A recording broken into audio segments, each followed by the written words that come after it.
a question was asked me what puja we are going to have today. And I kept it a secret.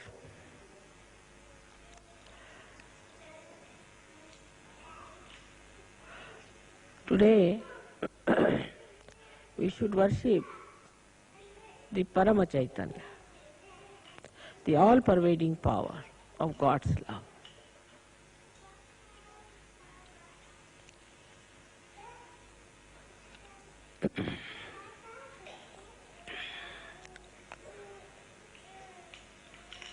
We are aware that Paramchaitanya does everything. At least mentally we know that everything is worked out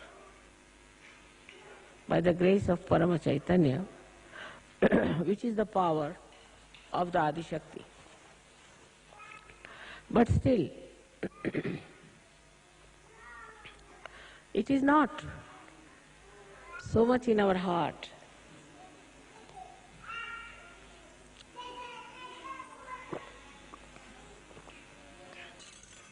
So much in our attention.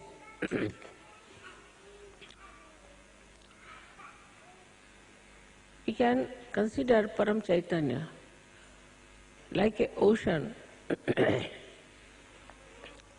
like an ocean which contains everything within itself. Everything, all the working, everything is within its own limits. So it cannot be compared with anything. You cannot compare it.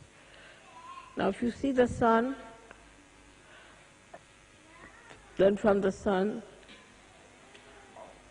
the rays have to come out to work it. If you see somebody, say a person who has an authority, he has to assert that power outside. So within himself, he doesn't work it out.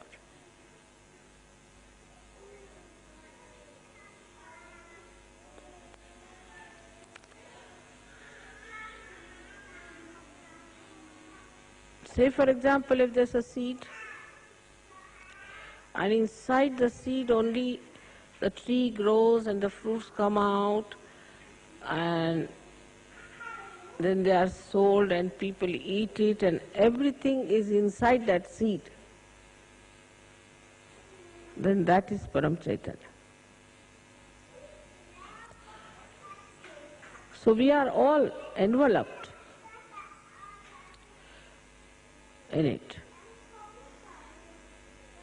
And only the waves that we see, and we are on the waves, so we see it as dislocated, separated.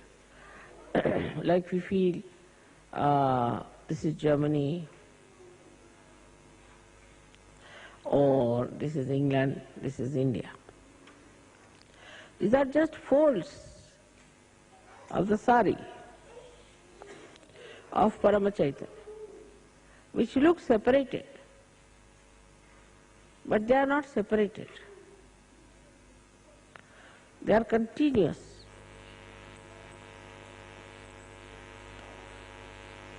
So the connection is absolutely complete. If I pull a thread from here, the thread will throughout be pulled. In the same manner, this Paramchaitanya is working within itself, and there is nothing without. So when you are Sahajogis,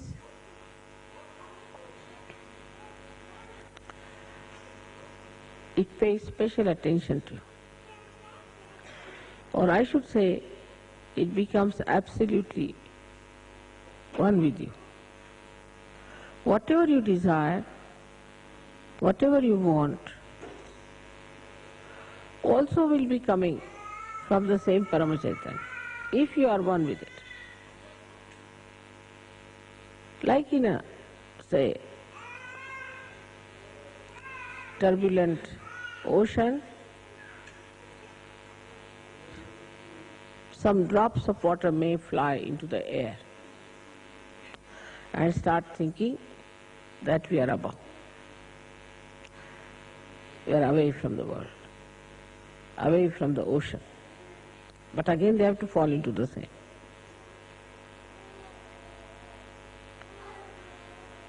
So this formless energy, which has all the intelligence, all the coordination,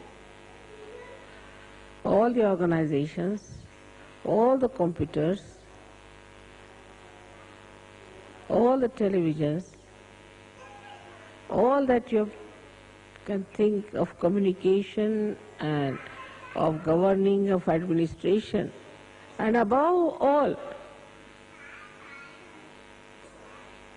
it is the love. It is the love of God and love of your mother.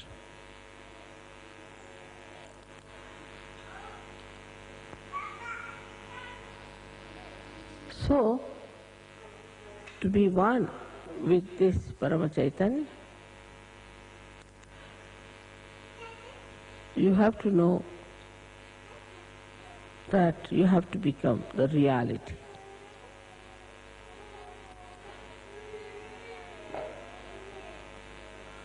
For example, if you take a photograph of mine sitting here, maybe my photograph might give you living vibrations, all right, though it's a photograph.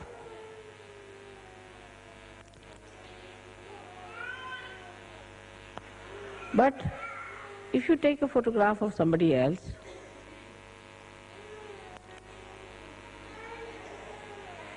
it will not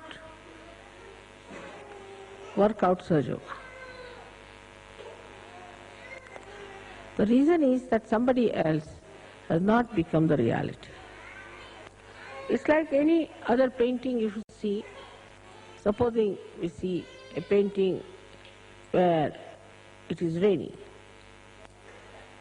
This rain does not nourish the flowers. It does not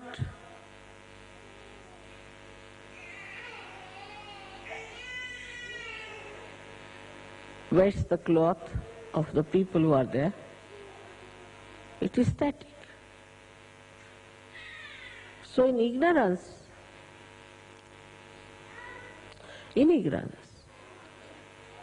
we just have the picture which is static about reality. And that is the reason why we think we can work it out, ourselves, everything. Now if somebody says that I see this picture,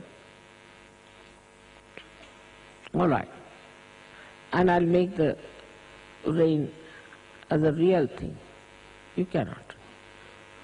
Try anything. Put whatever color you like. It will appear with effort, but it will not have the capacity nor the nature of reality. So human beings always deal with unreal things, thinking they are doing something great. We can get flowers which are real, of course, we can feel them. We can create plastic flowers, we can create paintings, exactly the same as they are, But we can't produce one flower on our own.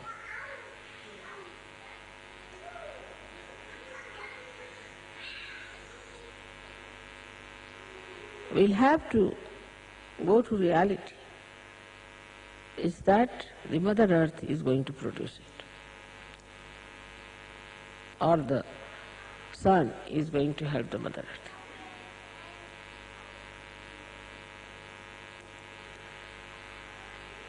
So all of you Sajogis have to know that in reality you do not do anything and everything is done by Paramchaitanya. This is the difference between a non-Sajogi and a Sajogi. A non-Sajogi does not know. And even if he knows, this is not the truth in his heart. It's not a part and parcel of his being. But a Sahajogi knows that reality is Paramachaitanya and it is reality that works out everything. And then this reality is the divine love. We always separate love from action. To us, love means some sort of a mad behavior towards a person. It has no technical know-how, how to love. It works without any understanding. When we love somebody, we don't know. What do we do? We think we love you.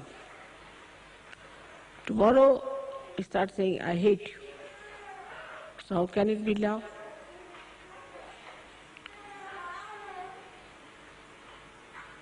We love our own children, love our own family, love our own friends, which is so unreal. If it was real, it would never have failed. That you cannot definitely say that, all right, today you'll work for your son and be very selfish about your son. But you can't say tomorrow how he will treat you or you will treat him.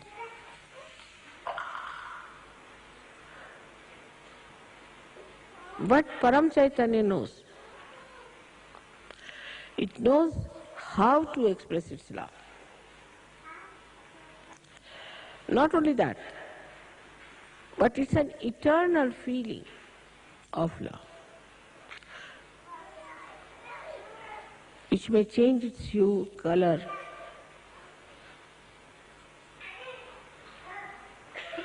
but the concern of that love will be the same. The essence of love is concern. Even if, supposing, somebody does wrong, the concern of the divine would be to correct that person. Concern.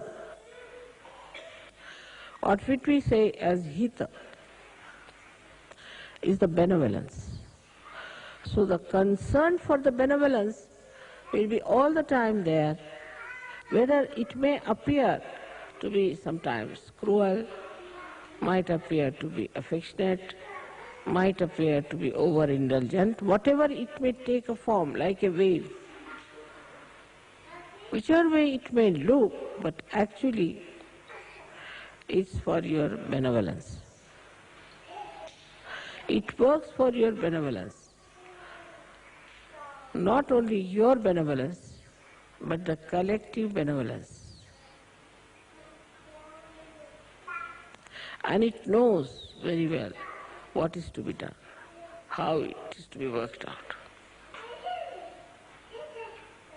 It does not have to go and learn from anywhere, because the complete knowledge of all this know-how also is within itself. It's such a storage of wisdom, knowledge and love. So it does not deviate. Once you become a Sahajogi, the concern for your benevolence is all the time there.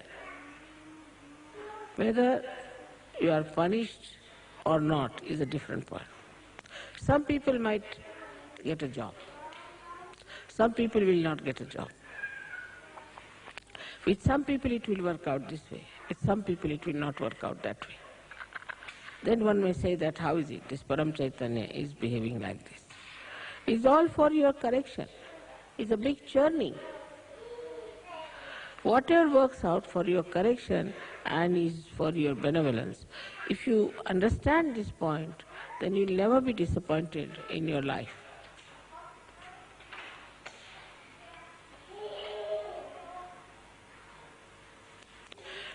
And it has no concern of its own benevolence, because it is complete benevolence itself.